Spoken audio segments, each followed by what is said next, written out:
this computer. Excellent. We're recording. Hello, everyone. Welcome to Kent Digital Meetup, Ashford branch.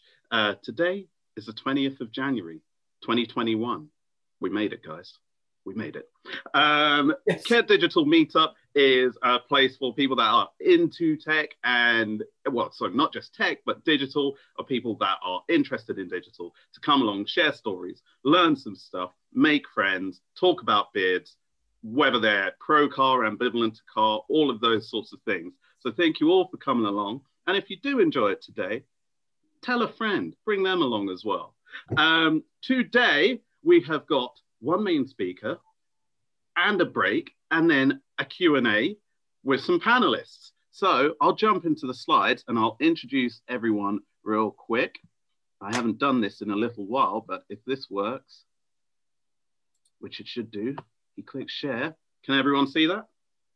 Yay! Yep.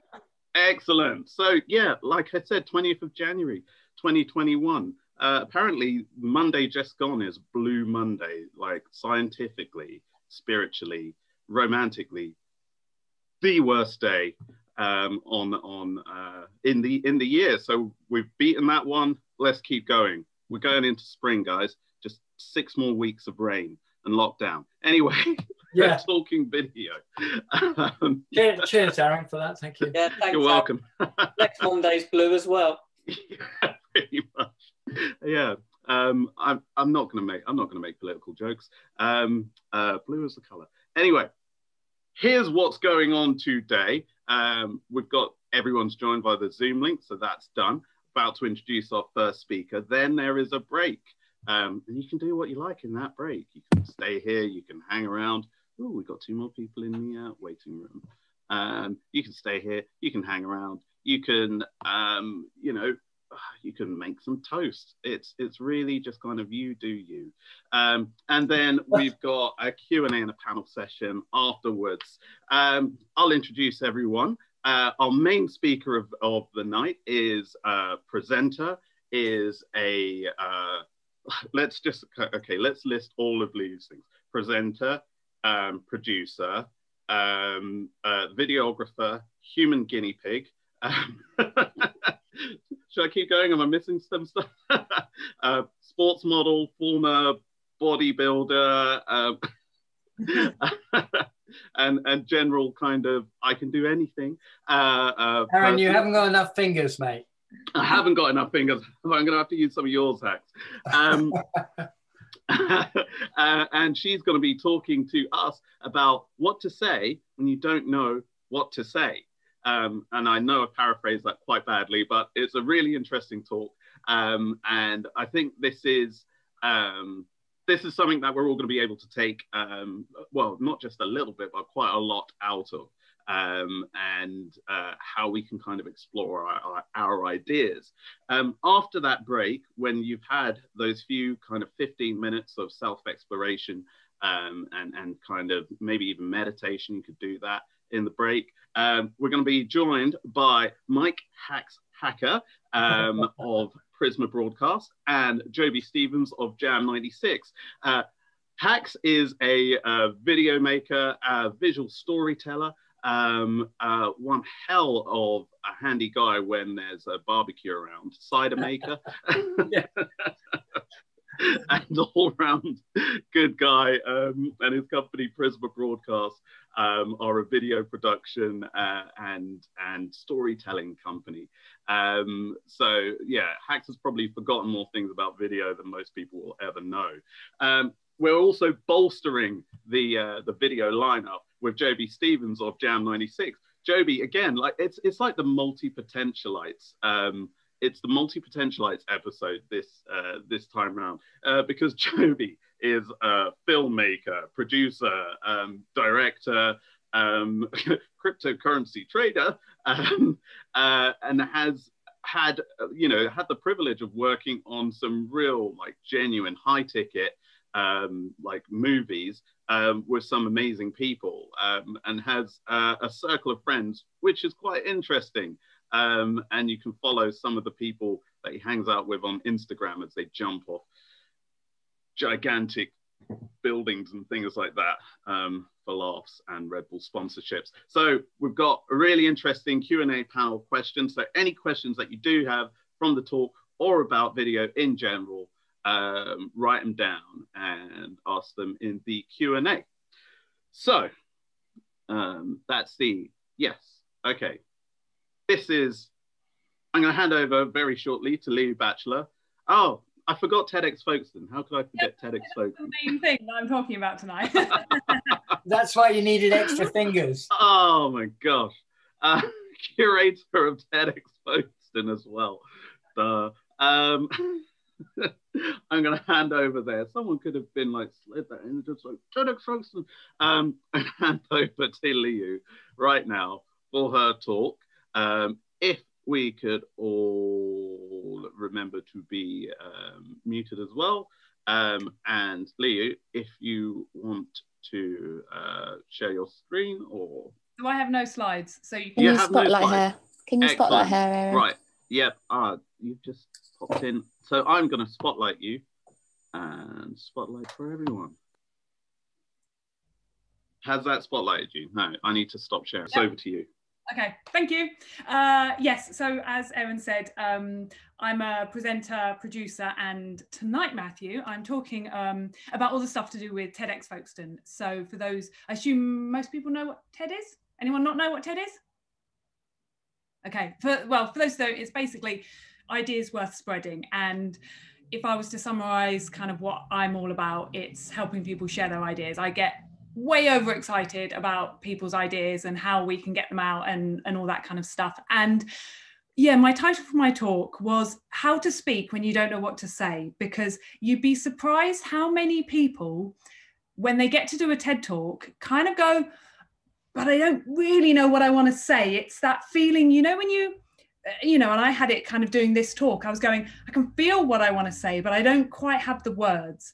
And I think this is a common challenge that I see a lot, and a lot of stuff on social media as well around, I've got an important message to share, or I'm really passionate about my business, but I just don't know what the words are to be able to put it together in a way that people engage with and get excited about.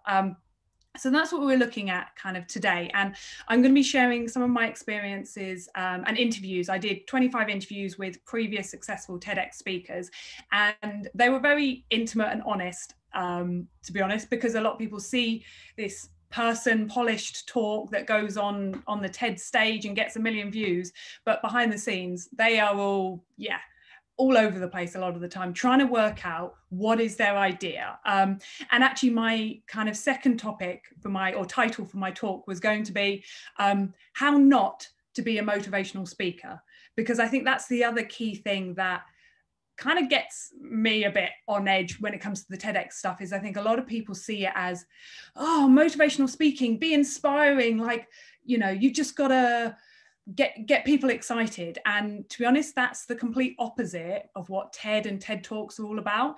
It's the idea that inspires people and that your audience remember, but people think they have to inspire them by using all these, the typical things that you'd assume, rather than getting clear and sharing their idea. So that's what I want to talk about today, is how do we really get clear on that idea? Because like I said, we've had TED speakers who we've accepted. So they've got a good enough idea, but they don't really know what's right at that core of what they want to say. And they may have been speaking about, they're an expert, they've been speaking about it for 20 plus years.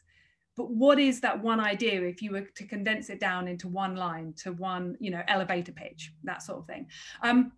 So I want to break down some of the misconceptions about, speaking, and with TEDx and TED Talks, I think people think of public speaking, but this is totally applicable to any sort of situation where you're delivering an idea, be that pitching to a client, be that, sharing an idea with your boss saying, hey, I've got this cool idea I think we should do, right through to sharing stuff on social media that you hope, be it on video or be it kind of in the written form, that you hope will engage people, that you'll give them value, but also still get across what's important to you. Something that it's not, that I just want to say, is this is not going to be anything to do with public speaking hints and tips, because to be honest, I really hate those. And I think they actually send people in the wrong direction a lot of the time, because this is how you do it and this is the rules. Whereas what I want to share is a lot of the stories that some of our previous speakers have gone through, and ultimately it's finding their right way. It's kind of breaking down their own personal resistances to sharing their idea, because when it's a big, important idea that means a lot to you, it's really hard to share. Like, you know, I've been presenting for a few years now, and there's certain ideas I can talk about and certain things that I really struggle with, because they're just so ingrained in me that I can never find the right words that completely sum up the feeling and the passion that I want to get across. So those are the sorts of ideas we're looking at.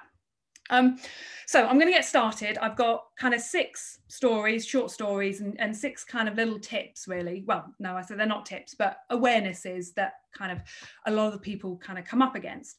And the first one is, a lot of people, like, what's your idea? Like, there's a lot of people talking, a lot of people sharing and putting stuff out, but what actually is your idea? Okay. And the story that comes to mind for this was a guy called Tim, and he actually applied for TEDx Folkestone 3 years in a row. He got a no the first 2 times, and then finally got accepted in the 3rd. And I tell you what the difference was for him, and I think it was a real light bulb moment when it kind of clicked, was the first 2 years, he didn't actually have an idea. He just wanted to talk about the stuff he did. He was like a hypnotherapist. So he wanted to say how it works and the benefit of hypnotherapy and all this sort of stuff.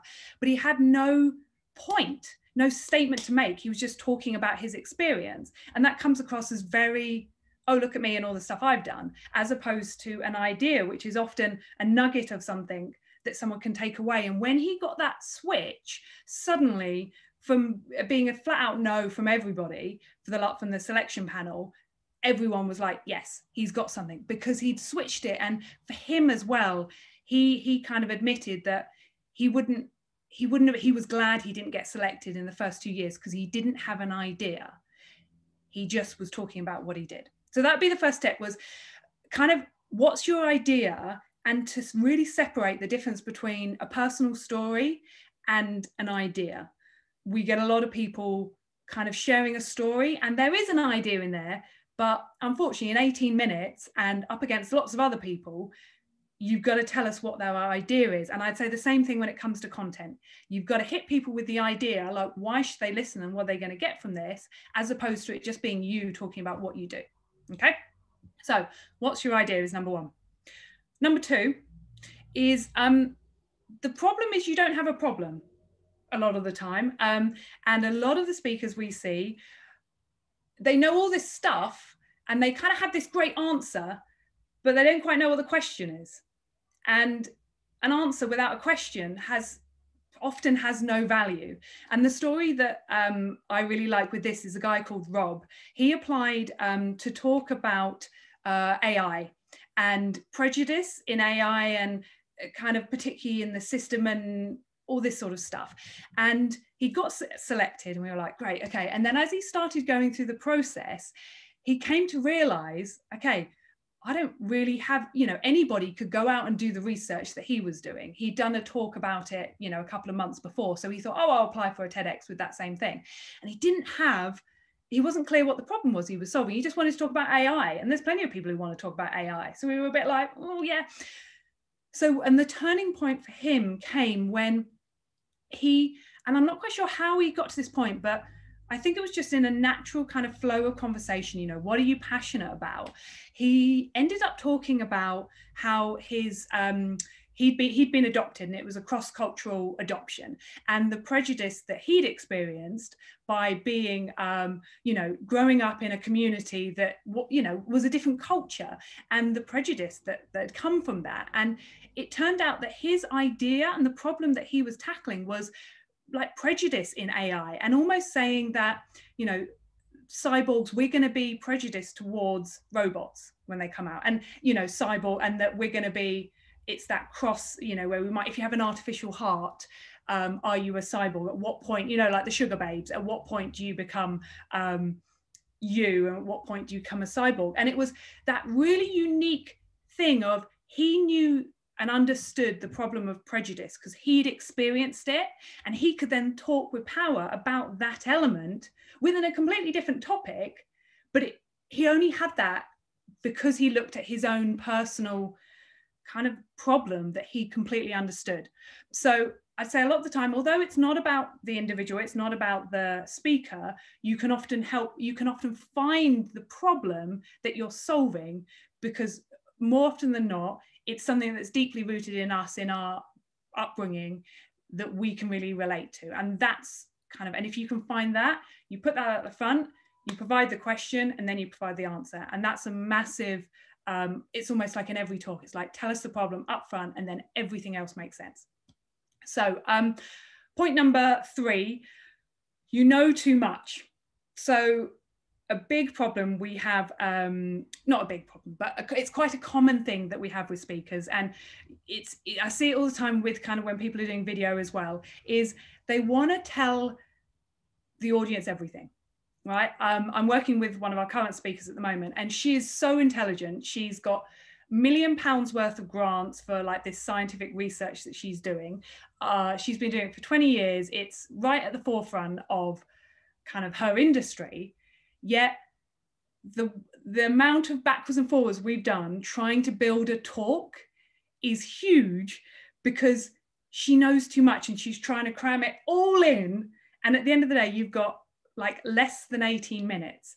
And I know what her talk's about. And sometimes I read her script and I'm like, I'm lost. I can't follow this, because she hasn't got that one clear idea, right? So it's really about being very clear once you've got that idea of, and being brutal. And the quote came up a few times in the interviews I did about kill your darlings. Like doing a TED talk and doing any sort of video that might go online, if you're kind of sharing knowledge, I'd really say you've got to be so brutal and just go for one thing. And for you, it will probably feel quite, you know, well, what's anyone going to get any value from this? But to everyone else, it's probably got some knowledge. And if you can tell them one thing and they get it, that's far better than telling them a million things and them getting nothing. Number 4, speak it to find it. So this is, my point with this one is very much around, I think a lot of people try and work out what they want to say on paper or in their head before they actually say anything. And there's a wonderful dynamic I find with the energy, and I don't know what it is, but you know, the chemicals or whatever that and how you're able to work something out when it comes out of your mouth, and it feels different coming out of your mouth. And you kind of get I always feel I get a truth when it comes out of my mouth, like, oh, that felt awful.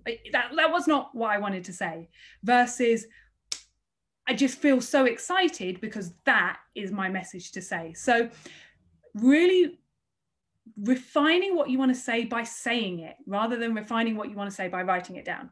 And the story that comes to mind for this is a lady called Caroline, and she was a professional speaker. She spoke all around the world, like for her industry. She worked in the travel industry, and she absolutely was nailing it, like the whole way through the development of like her talks. And we were about 3 weeks from the end, and she'd been really good at testing her talk with loads of different people, and she got loads of feedback, and that had really helped her take her talk from like here to like right up here to something really kind of that really grabbed people's attention. But there came a stage, I think she'd taken on some feedback from a certain group, and they'd kind of sent her down this other path of, oh, well, if you're talking about that, you need to reference this thing. And she'd taken it on board, and she then came to the rehearsals, and this was about 3 weeks out, and she stepped on stage and she just completely froze. This is a person who is really confident at delivery, and she just completely froze and nothing came out of her mouth. And when she was describing it, she was like, her throat just completely closed up, because it was her subconscious telling her, this is not what you want to say. And I just find it absolutely fascinating that speaking is such a powerful tool that we can use to understand what's right and what's wrong.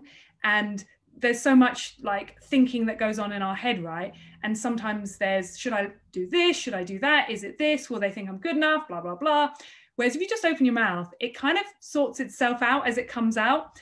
And you just know through your delivery whether it's right or wrong. And for me, she's the perfect example of that, because her body told her, that's not what you want to say. That's not your message. And she then went back to what she'd originally had, and she was back to nailing it again. So number 5, feedback versus prototyping. So the story I want to share with this one is a lady called Kathy, who like was an amazingly like passionate person. She was so enthusiastic about her idea, and she really embraced the process. And we advise people to, you know, go and get feedback, to test your idea, to have test audiences. And she shared her idea with multiple people, including a professional, kind of someone she really admired and respected in her industry.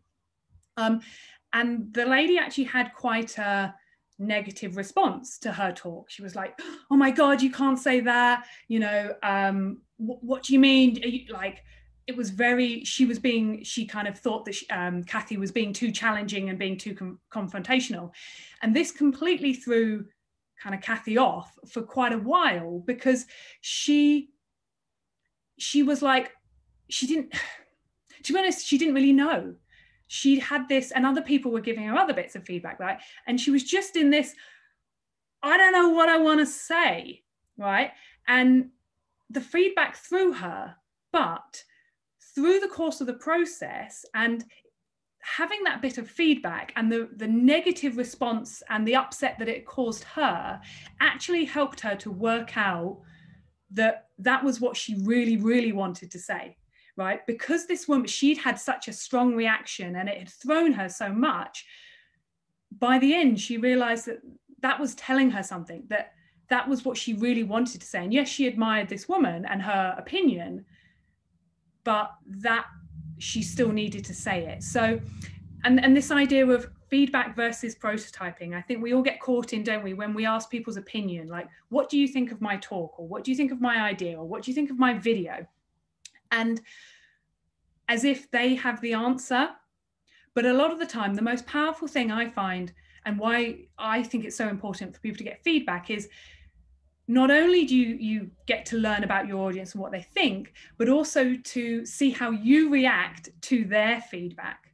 Okay, and if you massively disagree with their feedback, great. It shows you that actually that's something that's important to you. And maybe sometimes to double down on that. Like, I've been speaking to some of the speakers this year, and they're worried about criticism. And so we played a game in one of the workshops where I went, right, I want you all to throw at each other the worst criticism you think someone could get, or tell us what the worst criticism is you can get.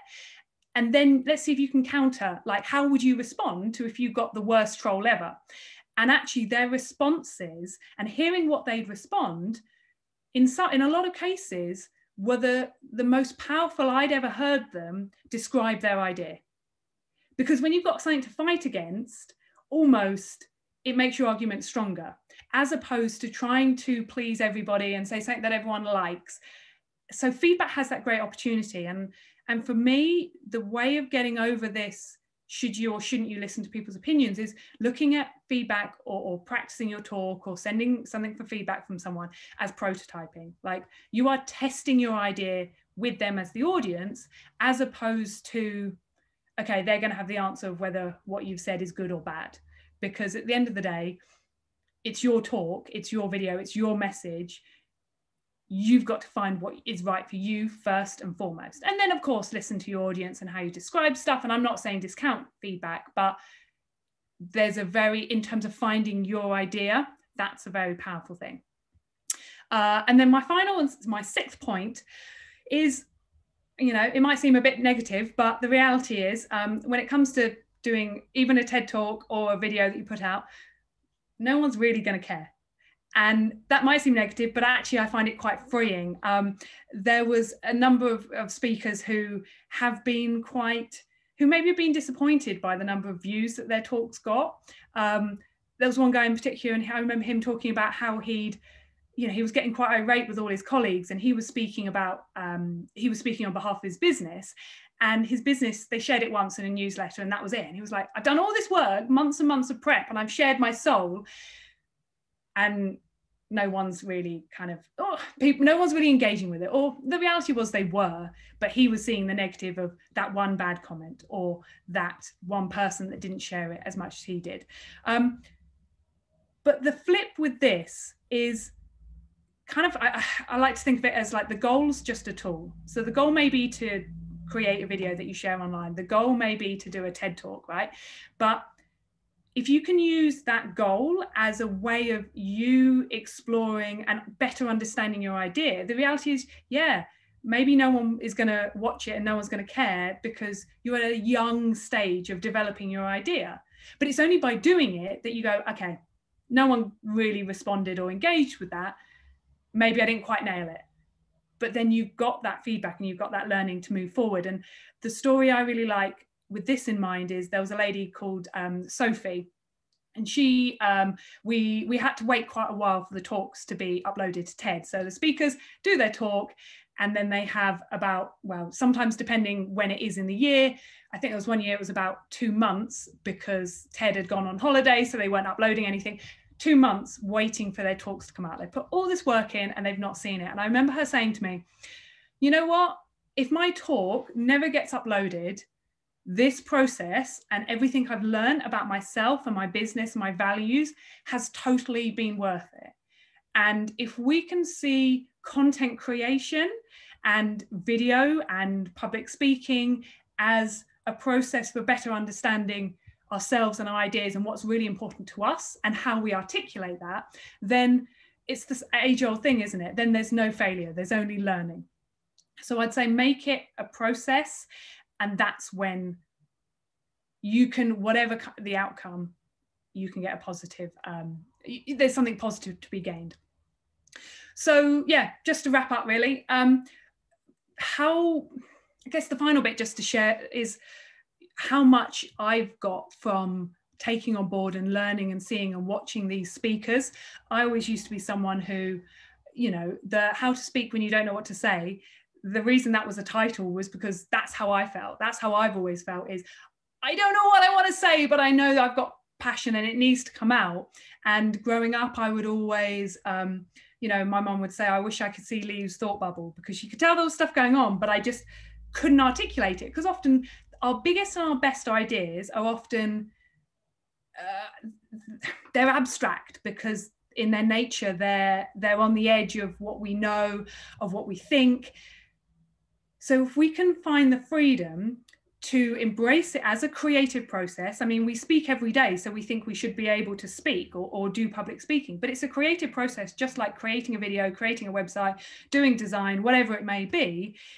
Then we can find our voice and find our ideas by getting them out loud. We will never work them out in our head. And, you know, that's something I would never have delivered a talk like this. I would never have talked about anything like I've talked about now if I hadn't just gone, you know what, fuck it. Like, I'm going to stop caring if people get me or not. I'm going to open my mouth and I'll work it out as I go along. So that's my parting message. Open your mouth, work it out as you go along, because no one's going to be watching anyway, or not at the beginning, at least. So thank you very much. Oh no, that awkward silence. Thank you. Thank you, Victor. I'll clap myself. Right, let's I was clapping, we're just all on mute. yeah. Review spotlight. And there's a good side to that, Leah, because then you don't hear the insults. Yeah. The insults, criticisms are good, right? Yeah. Yeah. Yeah, all feedback's good feedback. Yeah, doesn't mean you have to take it all on, have to apply it all. No. Yeah. Excellent. That's really good stuff, and like a huge amount for people to take away, especially if they're early on in any kind of creative journey. I know we've kind of sort of framed today's meetup sort of lent towards video, but it all starts with what are you gonna, I mean, this was a thing that I'm pretty sure you asked me many years ago, like what are your videos going to be about? Oh, that's a good question. I thought I could just switch on the camera and it all happens. We kind of get sucked into the technical side of it, and then the camera goes on, that light goes, and you're like, oh, blah, blah, blah, what do I want to say? So yeah, absolutely. And using that, using the goal of I need to produce a video as a tool to explore what I actually wanted to say, and then also just jumping in and starting to say stuff. You know, it's massively valuable for anyone that's kind of that's wanting to create something, you know, like you say, be it a website, a podcast, or whatever. Not everything you create has to see the light of day, you know. But by jumping in and figuring it out, you can at least get to a stage where you go, well, actually, I know what I'm about, and I know what I want to say.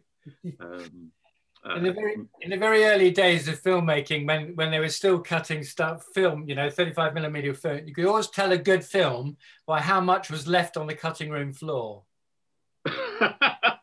What was it, like inverse? Like the more stuff on the floor, the better the film, or that's it. Because as Leo says, the purer the message. Yeah, absolutely. Yeah. No, that's fantastic. Thank you very much for that. We should have a little break now. Is everyone up for that? I'll press pause. We can all go off. Meditate. We should. I'll lead a guided meditation. We'll come back. Should we come back in 10 minutes? And then jump into the Q&A. So that is at 25 minutes past. And I'll see you after the break. Cool. And start recording again after the break. Did anyone get any meditation done? Meditation. There we go. No, yeah, excellent. The nectar of the gods. Fantastic. Right. I'm gonna share my screen again, just so we can remind ourselves of where we are. And I'll click that. And if I was cleverer, I would have done that before. So we just had Liu's talk. We've just had the break. We're all feeling very zen-like. We're now going on to the Q&A panel session with Liu, Hax, and Joby. So there's Liu. We've just heard from her. There's a little slide on Hax. Owner and CEO of Prisma Broadcast, filmmaker and story consultant, specializes in finding and producing stories that strengthen brands and their position within the marketplace. That is Mike Hacker, aka Hax, who I've known for a very long time now. And it must be coming on 10 years. I'm pretty sure I knew you. Because I met you in my very early networking days when I moved here and didn't know anybody. So I went around networking, and I think you and I met each other at Bob and Brian's. Oh yes, when they were either at the Coningsby or at Port Nallif somewhere. Yes, indeed. And then it wasn't until we both discovered shared our love of grilling stuff and outdoor living that the relationship our business relationship take on another dynamic. Yeah, exactly. Excellent stuff. We've also got Joby Stevens of Jam 96, freelance producer, director, and editor. 17 plus years in production, experience in production. You wouldn't believe it. Look at that baby face. I thought that was his age. Good, isn't it? Yeah, 17. I'm like that. Sorry, Joby. Take that as a compliment. Thank you very much. I've got a nearly 16-year-old son, so that would be really weird if I was 17. That would be strange. Well, looking good, mate. Is this like Tenet or something like that? Not that I've seen the film, but and I might have just given away a big plot twist. Directed and produced a wide range of content, from award-winning feature films, short films, commercials, and you've also won awards for your documentaries as well, haven't you? Yeah. So that is Joby. Joby, I've known you as well, probably longer than Hax. Yeah, 2008, 9. Wow. It's a long time. Yeah, that is. I haven't aged. You haven't aged either, really. Yeah, I know. How much has it paid you to say that? No, it's the hand cream we use. I can't actually remember, Aaron. I can't remember why I can't remember. Neither can I. Was That's it something to do with a sign of your age, isn't it? something to do with the council? Was it something to do with Ashford Council, or? I don't know. I can remember us talking about like MPEG encoding for quite some time, and that was probably like that was your and I's sort of grilling moment, I think. Well, it's quite ridiculous about MPEG encoding. He's cool. Since then, how far technology's come? Because I imagine back then that would have probably been what, the iPhone 3GS or something, a long time ago. Yeah, the transformation in digital since then is ridiculous. Yeah, I was still. I saw a picture of my old phone, an HTC Wildfire or something, and I was like, "Wow, I used to love that thing. I thought I was cool. Who knew?" Right. We are now going on to, no, that's the survey slide. I'm going to stop this share.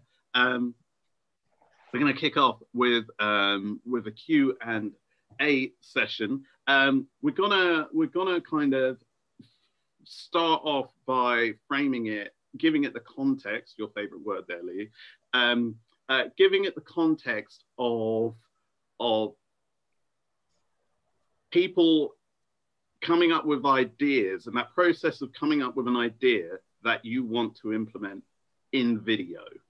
So let's start off with just a general kind of discussion about how ideas, your own experiences of how ideas start when you're creating maybe a feature piece, maybe it's just kind of, I don't know, a post on LinkedIn, maybe it's like a kind of larger commissioned, client commission.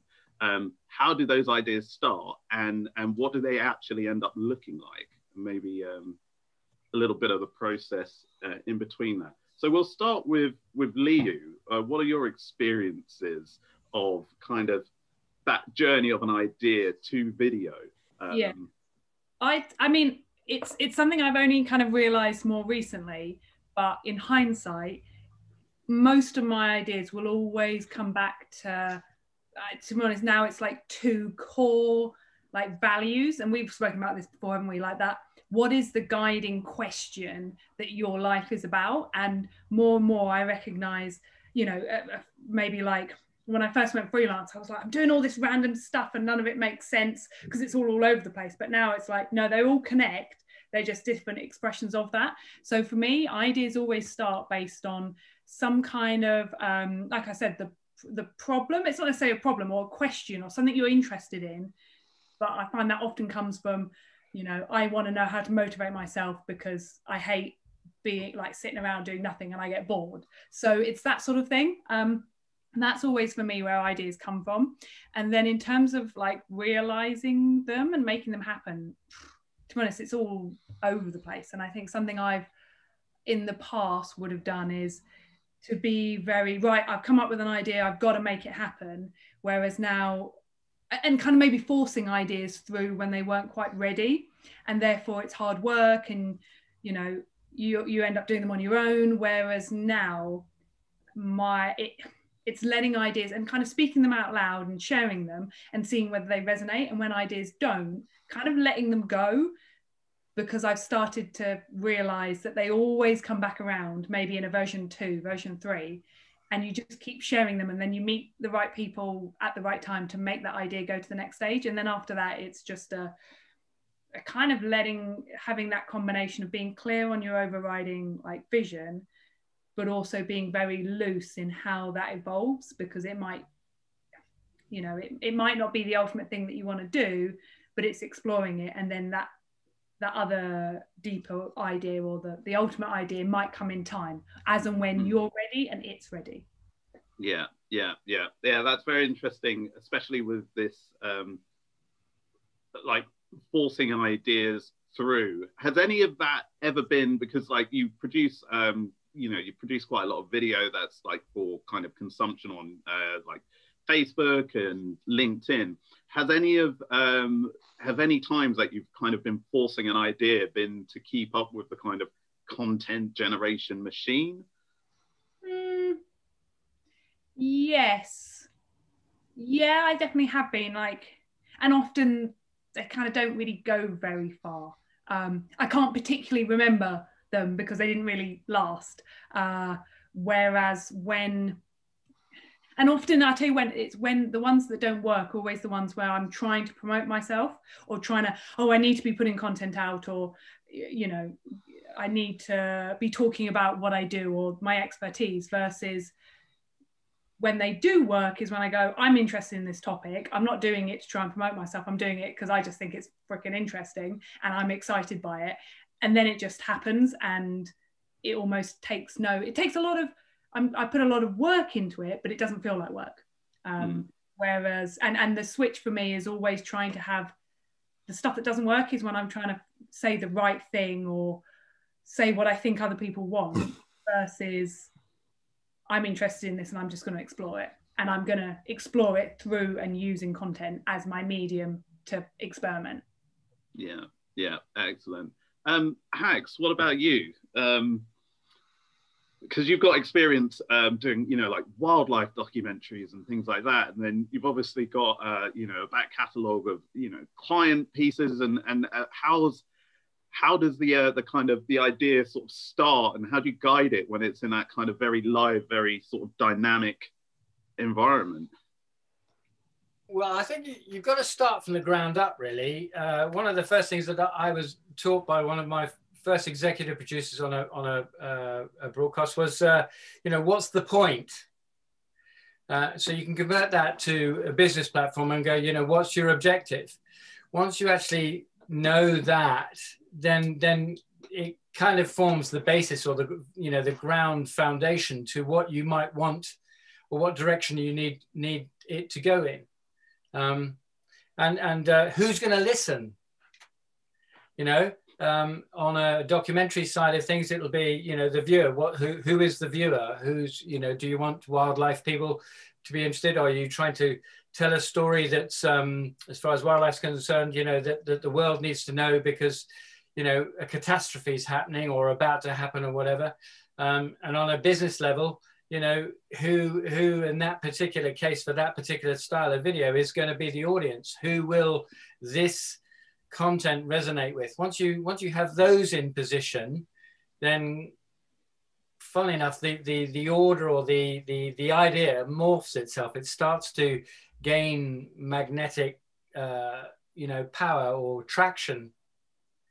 And is that a kind of prerequisite to knowing the story that you want to tell, or do you have a story that you want to tell and then you try and sort of adapt an audience, you know, find an audience that would be interested in that story? Well, some documentary filmmakers do it that way around, but I think nowadays it's got to be, you've got to make sure that the story stops people and makes them think very quickly. So the point might be quite obscure, or the subject might be quite controversial, but how you hook people in that don't really know that they're going to be interested in that topic is a big challenge. So it means that your tease and your pre-title sequence, you know, will have to be really gobsmacking. And the same goes for a business video. You know, if you don't grab someone's attention pretty quickly nowadays, you lose people's attention within the first 7 or 8 seconds. Yeah, the attention economy, isn't it? Yes. Joby, from kind of your perspective, and I'm thinking more about your documentaries, which you know, you had the one Flickering Lights, which was about dementia. Like, how did that idea come about? And then how do you then, you know, a subject like dementia, you've got a pretty broad search space in which to find stories, to you know, to kind of, you know, do your interviews and stuff like that. How do you go from I want to make a documentary about X to you know, these are the people that I'm going to interview, this is the point that I'm going to make? How do you kind of go through that process? Yeah, I think on the back of what was a really good previous documentary to that, the client asked me if I'd be interested in coming up with an idea or pitching towards sort of a short form documentary that would educate people on dementia or dementia care. And in a roundabout way, promote them. So from the back of a documentary that would be informative, would actually promote the healthcare industry and the client. And the only way to do that was to spend time in an advanced stage dementia care home ward and understand the atmosphere, what people are going through, and how that can possibly even be filmed, let alone turned into something which could be informative. We were very lucky. Like you can shoot interviews and you can talk to people and get nothing from that, nothing engaging. You can spend half an hour talking to someone who thinks that they know what they're talking about, and you take that to the edit and you have nothing there. We were really lucky with sort of our the guy who's the hook of that documentary, and some of the sentences he said, and that whole the whole interview will sort of stay with me forever, let alone the 2 minutes that he's in a sort of 6-minute documentary. And from that, you're able to build out, you know, the shots you need, the cutaways, the B-roll, etc.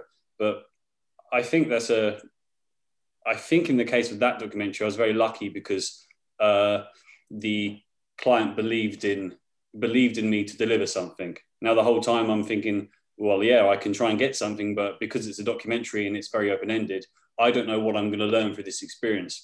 And I think it harks back to what's been said previously by Liu and Hacks, is that you've got to believe in the subject that you're, you know, I wanted to learn about dementia. Therefore, if I can find something that I can put forward and put together, then that's what I will, you know, that's what I'll give out at the end of it. And I've had, you know, as well as all the fun and the more extreme stuff that I've been involved with, to actually still get once every few months now, get an email saying, can we use your documentary to help educate people or to show people at a care home, etc. That's amazing. You know,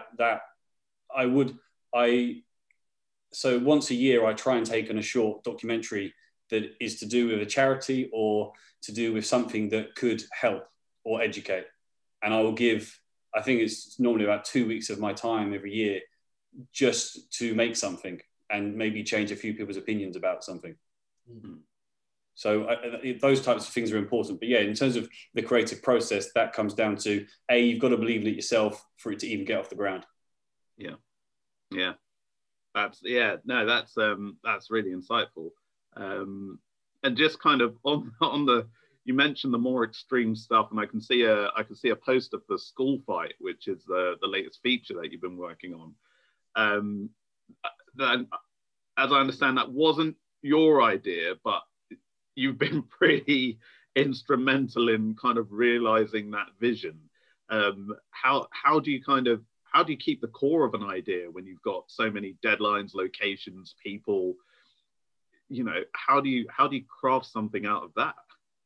I'd say that the film's currently in post-production, and visual effects shots are being turned over every day now. So it's going well. Hopefully for a decent release, later this year.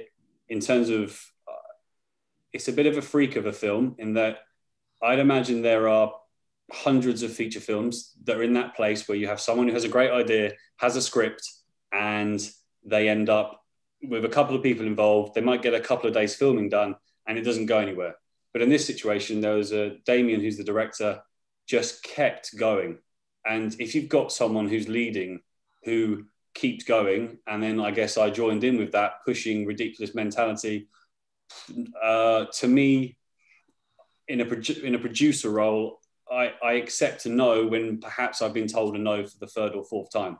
So the first time a company or someone I'm trying to get something from says no, I'll go, right, I'll reevaluate how I approach that situation. I'm going to try and get a yes out of them. And you can end up with large companies helping you if you approach it in the right way. So I think it's a unique feature film, which, will see the light of day. And there were just every single person who had a head of department role, whether that was the stunt coordinator or the director, they're the top of their game in the industry. So it was a blessing, like genuinely to work with. In Dubai a year ago, what should have been a crew of genuinely on a feature, it should have been about 250 people. And there were 7 of us. It's ridiculous. Yeah, and you know, it still gives me ridiculous like feels, just because I know what we pulled off was ludicrous. I remember thinking just then, in terms of an idea, that how do you make an idea come to fruition? Sometimes it comes down to understanding the technology to help deliver the goal. And I think that's what, in terms of video and film, a lot of people, I think you said it as well, or Louis said it, it's if you can come up with an idea of a video, or you, as someone said, you can just get the technology or a nice camera, and then it's like, yeah, what do I do with it now? Whereas sometimes it's the other way around, where you go, I've got this amazing idea. How the hell can I get the technology to help me achieve this idea? So in School Fight, there's a shot which is actually, you wouldn't tell in the final thing, but it's a plate shot with a bulk camera, and a bulk camera moves at hundreds, very, very fast, and it repeats the same shot as a motion track again and again and again. So we then had 5 plates of that shot. And in the first plate, we had a motorbike go over someone's head. In the second shot, we had a tank drive over them and a fight in the background. And then you can play all these, all these shots together. And then you have to add dust and visual effects. And then you start to realize that the only way to achieve that goal was to understand the technology, which is, that's a different place to be. I'm going off on one now, so I'll stop. Stop. Thanks. This is a bit where we start handing it over. Can I add to that? And that's a really important thing that Jody said, is the fact that Joby said that from a director or a producer's point of view, you need to understand the technology in order to produce what it is. So sometimes that can work in your favor, where you can get something done, a really nice, exciting shot done easily, because you know the technology and how to shoot it, like green screen and whatever. But at the same time, knowing how to put that together and direct it, knowing and understanding the technology will help deliver a better film. Yeah. That's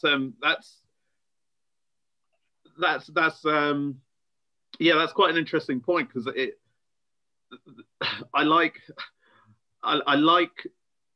films like, say, The Matrix, where they had to invent that kind of bullet time technology to deliver on the vision. But then after that, it also, you had people making films and going, how can I get bullet time into this? And so there's that kind of, on one end, people that understand the technology and use it creatively to create something new. And then on the other end of people that are just looking at it and going, well, that's cool. How can I get that, sort of shoehorn that into my video? It's I think it's an often overlooked aspect. And interestingly as well, one of the things that I like about directors like, say, sort of J.J. Abrams and I can't remember the director's name. Who directed Dunkirk? Nolan. Was that Chris Nolan? Yeah. Yeah. So one of the things that I like about them as directors is knowing the technology so well to know when to not use the technology. So the most recent Star Wars trilogy, a lot of the scenes were just scenes made up, models. And in in Dunkirk as well, rather than having lots of CGI people in the background of some of the beach shots, they just had cutouts, and that worked perfectly. Brings the budget down, but also, reduces the amount that needs to be done in post, and like drawing back on the old tricks as well to aid the storytelling. I'm going to hand over to the floor now. Linda has very politely raised her digital hand. I am very polite. Yeah, I've got a major conflict in my head with one of the points that Liu made, and it does actually juxtapose with what Hacks has suggested. And what worries me, and now bearing in mind, I'm speaking from the perspective of I'm a business owner who needs people like you guys with the technical know-how and the marketing focus, because I don't have that. So we really put our trust in the likes of Hacks and the video producers to help us get our video work out there. Now, something that Liu's alluded to, Lee, you were saying that doing a talk, it doesn't matter if you just get the idea in your head and then just talk without thinking too much, without planning. Or that was the impression I got in what you were saying. That statement alone just absolutely fills me with dread, because yes, there is an absolute overwhelm of availability of talks and videos. I mean, YouTube is just, millions, if not billions of potential videos that you can download and view. Does your theory, or it might be actually happening in practice, if you are just talking or standing up and talking without any real structure or preparation behind it, and you are then trying to gain traction with an audience, if you are getting if you're being perceived to be a very poor speaker because you've taken that approach that you've described, you are going to be sort of losing your audience before you've even started. And would that not be sort of putting out a bad name for yourself as a speaker, as being unprepared, incoherent, not really, getting your point across? And just that's one of my key questions that I'd really be keen to hear your feedback on. But just pushing it back to what Hacks was saying, when you're creating video, Hacks, you were very clear that you've got to have your end objective in mind and have your path or your roadmap as to how you're going to get there through video. Which sort of contradicts what Liu's putting it into the context of when you're speaking. That's the sort of, there's a question in there somewhere. Go on, Liu. I've got an answer as well, but you carry on, Liu. I think it depends at what stage you're at. So as Aaron said, it's not necessary, when I say kind of just speaking it and kind of finding it, it's not necessary that you put that stuff out. And I think it depends, my persona and kind of my brand is very much like exploratory, and I'm kind of finding my way. And that's what I hope to kind of giving people, is that it's okay to experiment a bit. So that's when I would probably put stuff out. But I completely agree, if your brand doesn't reflect that, then I'd say it's speaking it, but not necessarily sharing it. It's practicing it to friends and family, doing it to yourself. Like the number of takes I'll often do that won't, and I just know, okay, I've got 10 takes of me saying one thing, and I just say it over and over again, and I just know I take the last one. So it's partly for yourself, but I think also it depends on the stage you're at, and in both your business, but also in the idea you're talking about. So with a lot of the TEDx stuff, for example, the ideal thing is that you do know all of those things. But if you don't, it's okay, how do you get to that stage? And when, for example, a video production company is saying to you, who's your audience? What's your message? What's your take-home action?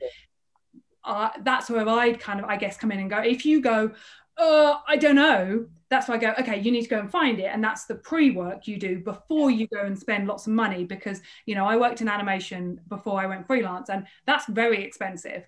And the number of people, like clients, that I'd ask simple questions to, like the ones that Hack said, who's your audience? What's your end goal? What do you want to get out of it? That wouldn't know.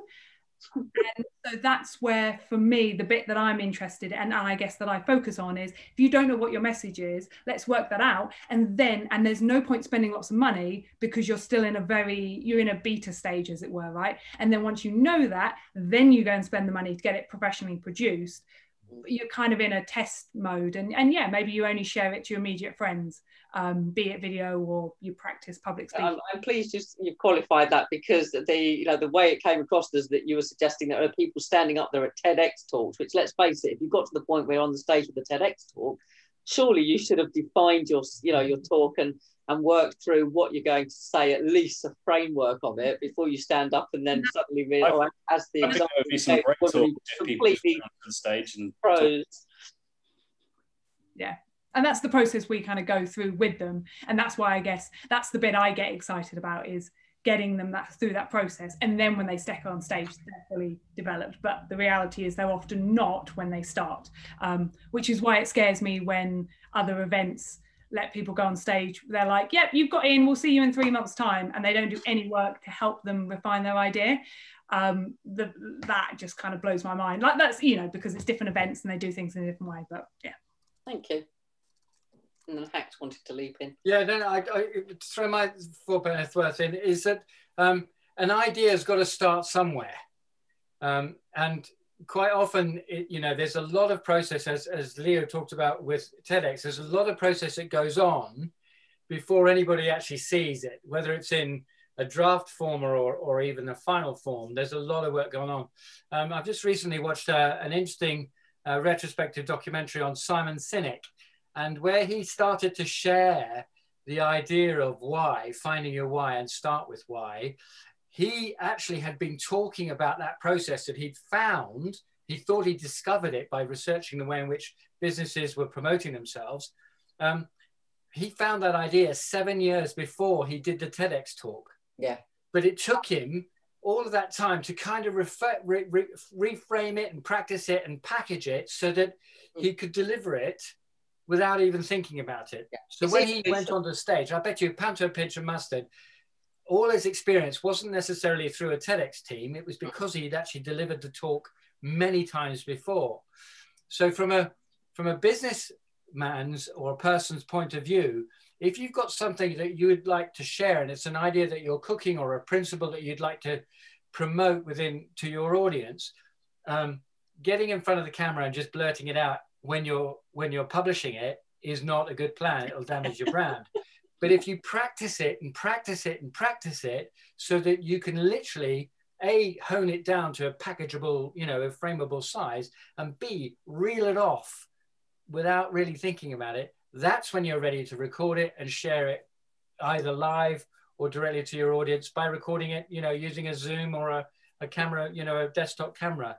That's the way to do that. Yeah, no, and that I completely agree, because I started off doing keynote talks sort of 5 or 6 years ago when I first hit the networking circuit, and my first couple I just felt dreadful about. But it was on, you know, Liu's point, the audience probably didn't realise that I felt it was really bad because they've never heard it before. They don't know what was coming, so they can't think, oh, that was crap, I hope. But over the years, I've delivered the same message, but under different titles and in different formats. And I do feel now that, you know, if somebody said to me, oh, we need a speaker, can you just do a quick 20 minutes? I could stand up and just recite off because I've done it so many times and the confidence is there. And I've fine-tuned and evolved it over 6 years. So yeah, that's interesting. Thanks, Zach.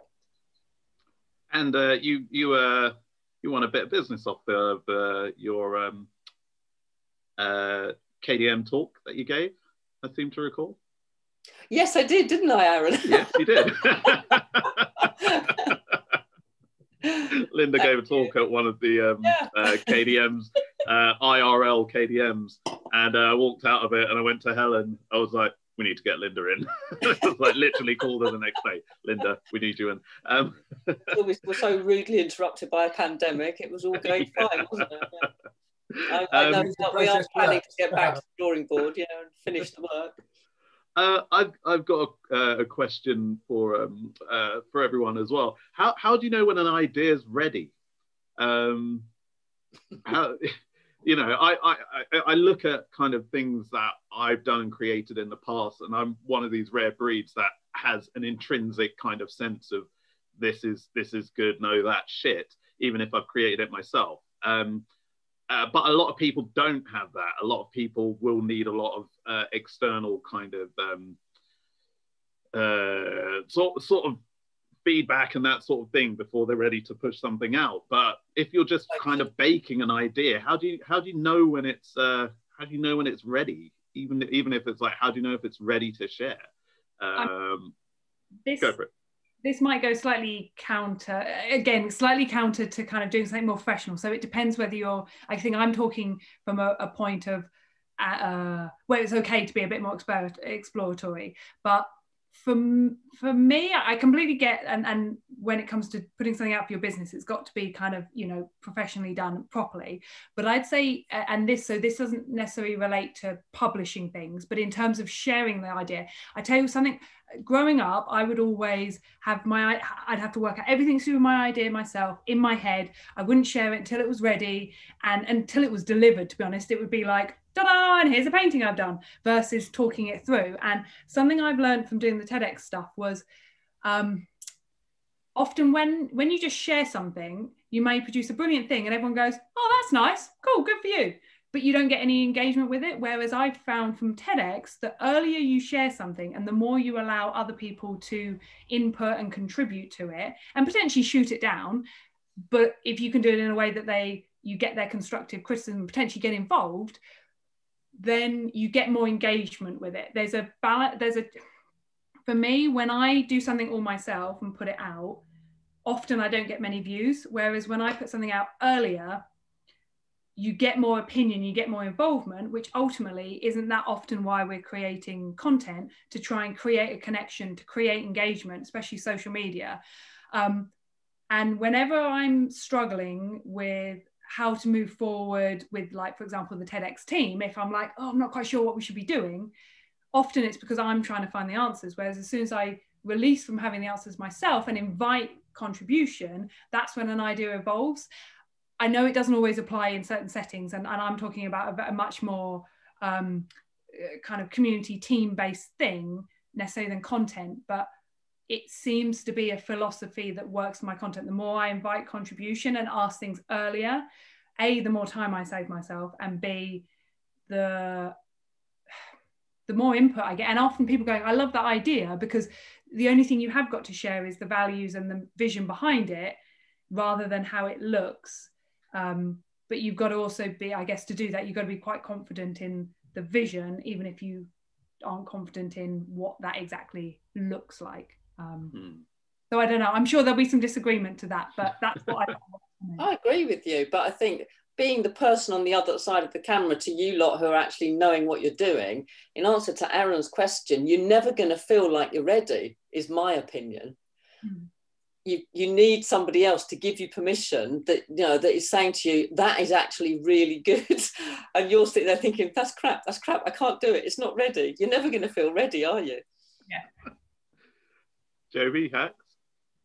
Joby, have you got something you want to say? I'd say, when is an idea ready? I think an idea is ready when it's easy, when you believe it, when you know it's something that you want to do and you believe it. I can write down, and I've got pads of ideas which I haven't ever done because they're just ideas. And when it's something you actually want to see come to fruition, you start to find, even though the process, I'm not saying it's not difficult, but the idea itself is easy. It's something you believe in. It's something that you go for. And there's going to be a lot of hurdles along the way. I'm talking about in terms of film or video production, but you find that stress, and I guess that's probably just maybe me, but you find that stress enjoyable. You find that pressure and that situation where heading towards perhaps, you know, the shoot days, etc. That's when you realize, and normally when you say action is when you realize that your idea has actually come to, you know, you're actually making it there and then. And as I say, it's that cooking process of writing down many ideas or having one idea. If you believe in it, or if it's something that's I'm not meant to be, but if it's something that you're going to do, you're going to do it. Support along the way helps tremendously, whether that be from family and friends, etc. I think that's probably the main catalyst. I don't think I'd be who I am now if, you know, my dad hadn't bought me a video camera when I was, just turning 13, which is insane because they were really expensive back then. But he believed that I could do something with it, and so that seeded so many ideas. All I wanted to do was make video and film, and I couldn't do it because the technology wasn't there. The internet wasn't even ready to have a 10 meg file uploaded, let alone what we get now. So yeah, I think ideas can be easy. Thanks. And I had a video camera, the internet didn't exist. I I think it's important to, an idea that you want to publish and make public, be it a story, be it a process, be it an observation or whatever, only starts to gain traction. It's the same old adage, isn't it? A piece of art is not complete without an audience. And I think that if you're going to really test the idea, you need to have people around you who are not necessarily your family, because they, as Liu says, they might go, oh, that's brilliant, well done, yeah, no, I really love that, but it's not constructive. Whereas if you put in your kind of creative powerhouse group a bunch of people who you'll know, they'll turn around and go, actually, Hacks, you know, that's a pile of shit, you know, because you know it's an honest reaction, and it helps you bounce that off. And as Joby says, it is only when the idea then becomes compact does it actually get enough energy not to bore someone, you know. We've just taken a client who wants to tell a story, because we promote clients telling stories to help promote themselves. And they've got a story they're passionate about. And when we did the first test recording, which was on a Zoom thing, he was 8.5 minutes telling the story. And you could see there were elements in the story that were really golden nugget bits and pieces. So we worked at it, and finally we got it to 1 minute 59 seconds, and that's it. The story's ready to tell, and it was easy for him. He then saw, I see everything that was just untidy about all of this idea, and it's now a compact, succinct idea. Mm. So it's a combination of both. I think you've got to surround yourself. It's never just a one person creative process. You've got to employ. I mean, I phone up Leo and go, you know, I've got an idea. Can you spare 20 minutes? An hour and a half later, we're still on the phone. Max, I've got to go. You know, you can have 1 minute 59 seconds. Yeah, yeah, exactly. If it's not elevator pitchable, sorry. Yeah, excellent. And that's it. I mean, when we used to pitch documentary ideas to the History Channel, if we couldn't tell our story in under 2 minutes, we couldn't get in front of the commissioning editor. Mm.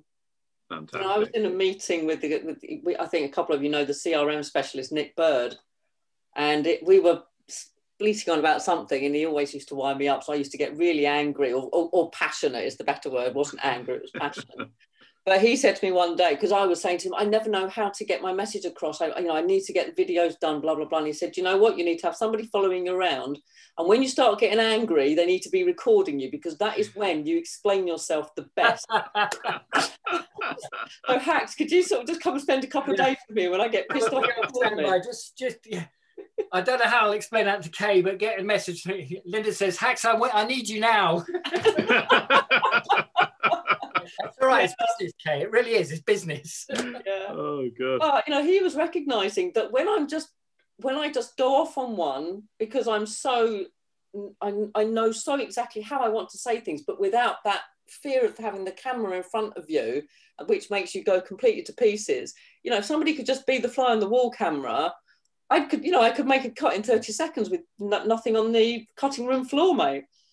Yeah, that's absolutely it. And I think there's an element, there's a huge amount of ego in it, whether you think you've got one or not. Everyone has one, and it's the ego at work that stops you from expressing yourself truly, which is why it needs that kind of constant beating down through many takes until you create that connection with the words that you actually want to say.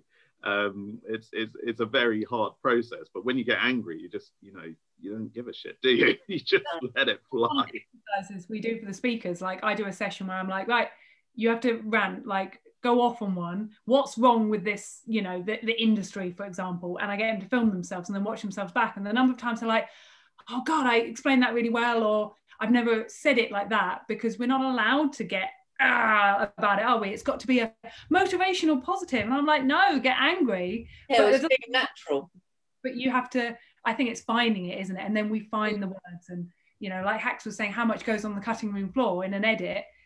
Speaking is that, and talking about your ideas is that. But I think wherever it's come from, I guess it's school, it's, you only put your hand up when you got the right answer.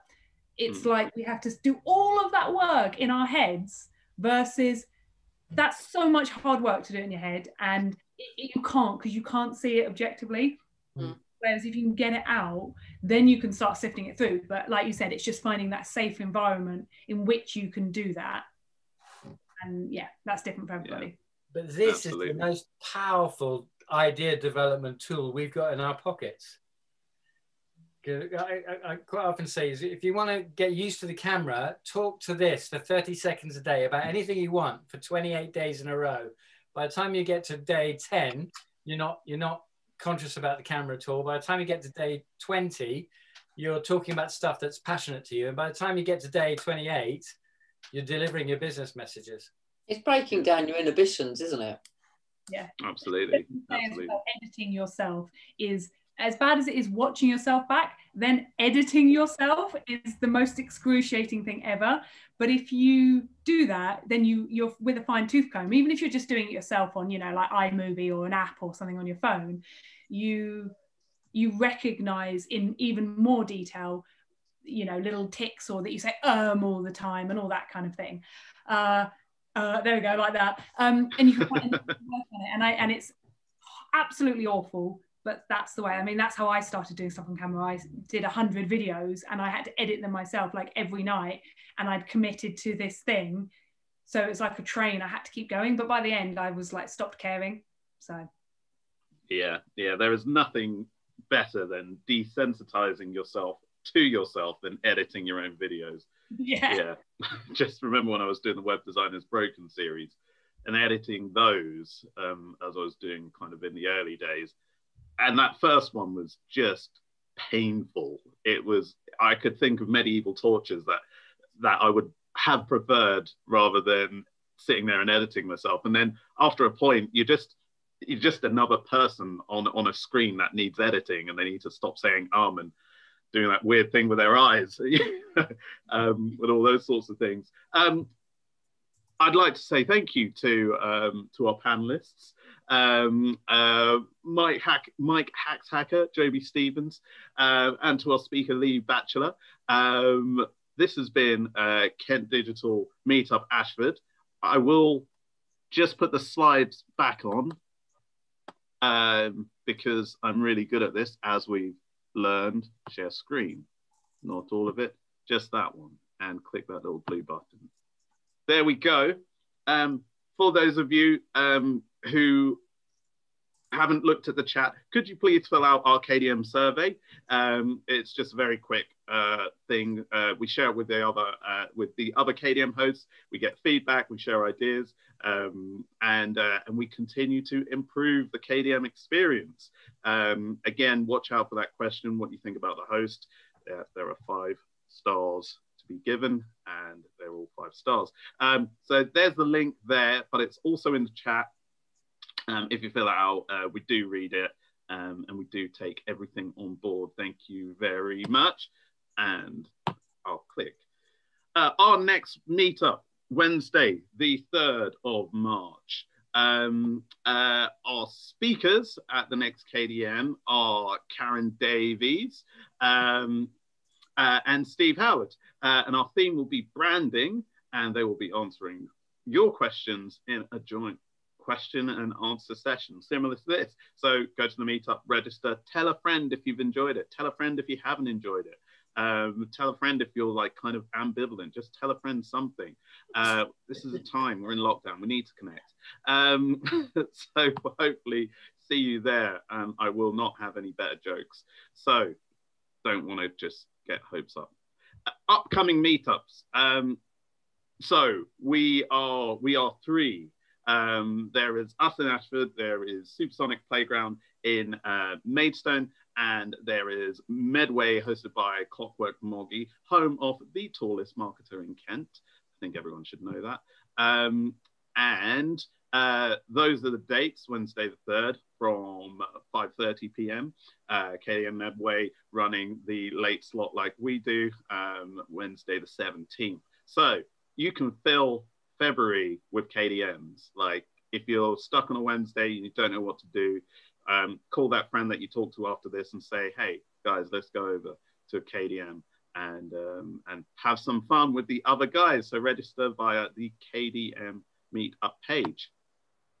That's the last slide. Thank you everyone for coming along. Thank you all for taking part, for getting involved, getting engaged. Hope to see you again here soon. Back to dry Jan for all of us, I am sure. And that, it's not, is it? And that is that. Thank you.